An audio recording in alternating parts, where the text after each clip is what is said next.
हमारे सामने के घर में एक नया परिवार रहने के लिए आया था। मेरा नाम अमित है और मैंने देखा कि वो 60-65 साल का एक ओल्ड कपल था और उनका एक 30-35 साल का बेटा था। शायद उनका बेटा मेंटली रिटार्डेड था। एक दिन मैं उनसे मिलने के लिए चला गया।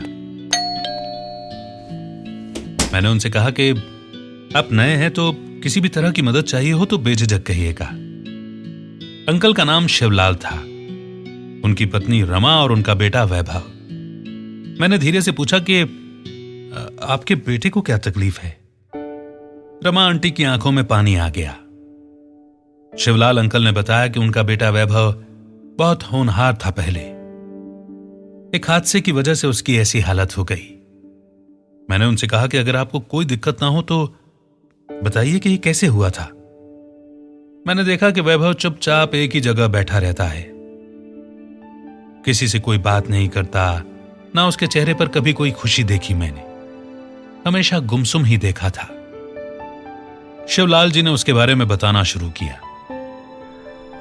वैभव एक बहुत ही होशियार लड़का था बेटा, देखने में भी कम नहीं था और पढ़ाई के अलावा भी हर काम में होशियार था। एक दिन शिवलाल को समाचार मिला कि उनके चाचा जी चल बसे। वो गांव में रहते थे। चूंकि शिवलाल के पिताजी काफी कम उम्र में ही चल बसे थे तो चाचा जी ने शिवलाल को बड़ा किया।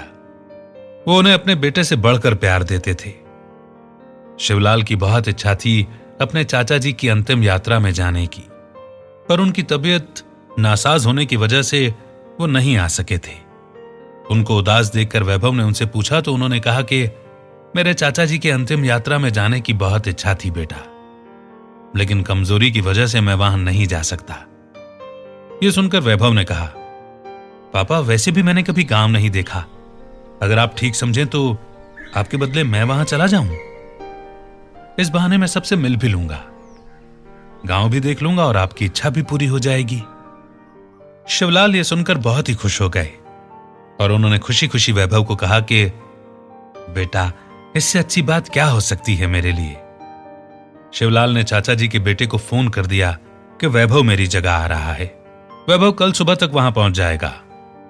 उसे गांव के बारे में कुछ नहीं पता तो उसे लेने के लिए किसी को स्टेशन भेज देना। चाचा जी के लड़के सुधीर ने कहा, चिंता मत करो शिवलाल, मेरा बेटा भी उसी की उम्र का ही है, वो ही उसे ले आएगा स्टेशन से। वैभव करीब 8 बजे गांव पहुंच गया था। चाचा जी को 11 बजे शमशान ले जाना था तो घर पहुंचते ही वैभव सबसे मिल लिया। अब चाचा जी को शमशान ले गए।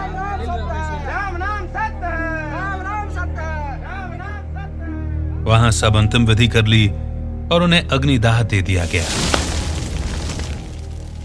सुधीर ने सबको, खासकर वैभव को हिदायत दी कि शमशान से घर वापस जाते वक्त पीछे मुड़कर बिल्कुल ना देखे। पर वैभव ठहरा नए जमाने का, वो भी शहर में पला बड़ा। उसे अब जानना था कि सुधीर अंकल ने पीछे मुड़कर देखने के लिए मना क्यों किया। पीछे मुड़कर देखने से क्या होगा? वैभव को मना किया तभी उसे बहुत उत्सुकता हुई कि आखिर ऐसी क्या बात है जो सुधीर अंकल ने मना किया है। एक बार तो मुझे जानना ही है और सिर्फ एक बार मैं पीछे मुड़कर जरूर देखूंगा। पर सब साथ ही थे और वैसे भी वैभव नया था गांव में और पहली बार मेहमान बनकर आया था तो सब उसका कुछ ज्यादा ही ख्याल रख रहे थे। उसे एक पल के लिए भी अकेला नहीं छोड़ता कोई। पर वैभव को तो जैसे अब कोई जिद थी कि एक बार तो पीछे मुड़कर देखना ही है। उसने ऐसे एक्टिंग की जैसे वो किसी से फोन पर बात कर रहा है और थोड़ा धीरे धीरे चलने लगा ताकि वो सबसे थोड़ा पीछे रह जाए और मौका देखते ही एक बार पीछे मुड़कर देखे। उसे फोन पर बात करते देख सब चलते रहे। जैसे ही वैभव को मौका मिला उसने पीछे मुड़कर देखा, पर जैसे ही वो मुड़ा वो एकदम हक्का बक्का रह गया। उसने देखा कि चाचा जी की चिता के आसपास 3-4 कुछ अजीब से दिखने वाले लोग गोल गोल घूम रहे थे। वो ऐसा क्यों कर रहे होंगे? वो ऐसा सोच ही रहा था कि तभी उसमें से किसी एक ने वैभव की ओर देखा। उसकी नजर से नजर मिलाने पर तो वैभव का जैसे खून ही जम गया। वो बहुत ही अजीब दिख रहा था। उसका रंग एकदम काला था और बेहद डरावनी लाल और बड़ी बड़ी आंखें, जैसे वो वैभव की ओर एकदम गुस्से में घूर रहा था। वैभव डर गया और फटाफट उसने मुंह फेर लिया और भागते हुए सबसे आगे चलने लगा। घर पहुंचकर सब नहाए और खाना खाकर सुधीर अंकल ने वैभव को आराम करने के लिए कहा। वैभव बेहद डरा हुआ था,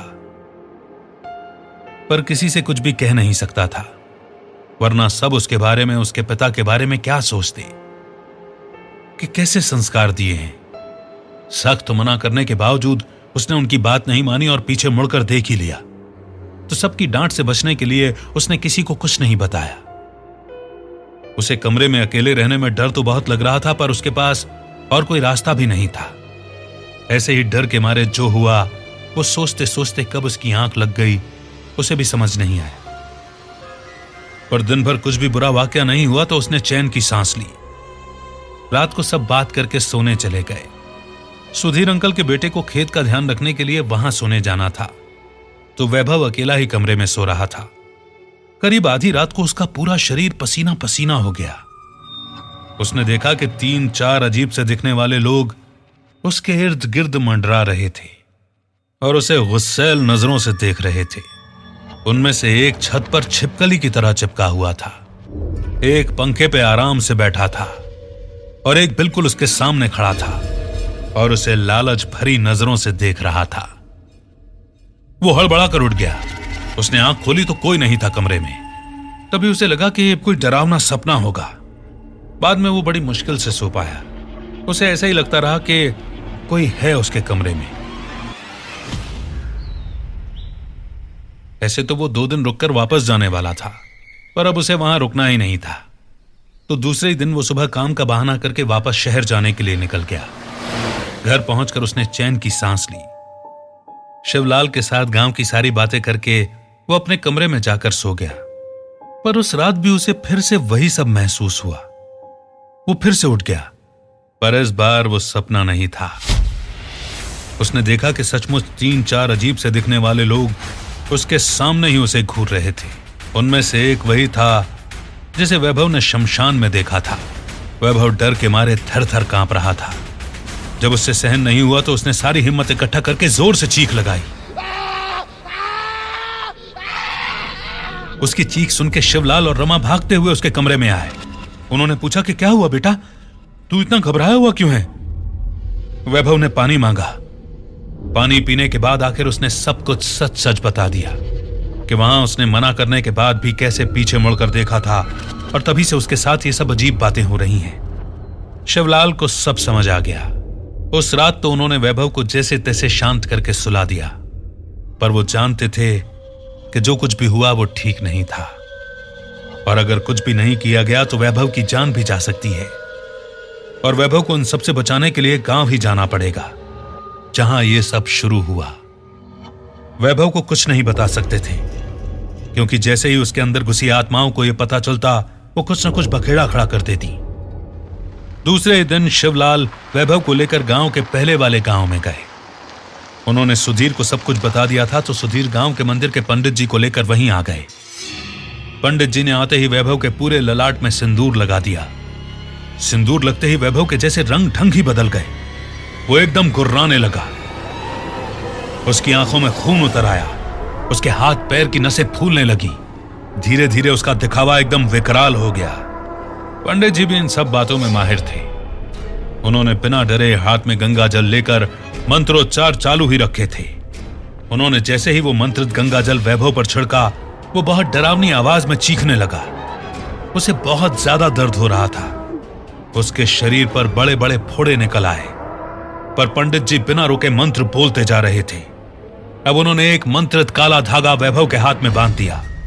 जैसे ही धागा बंधा वैभव बेहोश होकर गिर पड़ा।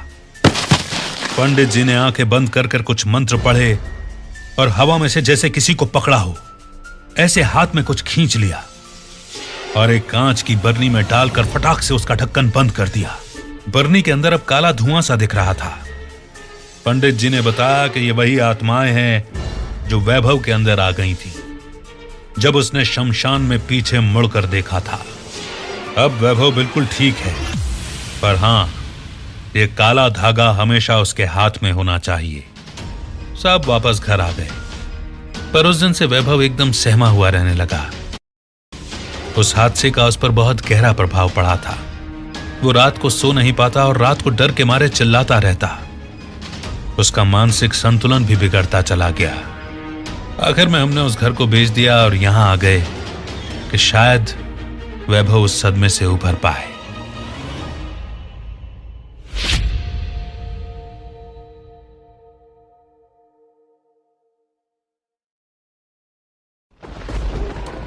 प्रतिलिपि FM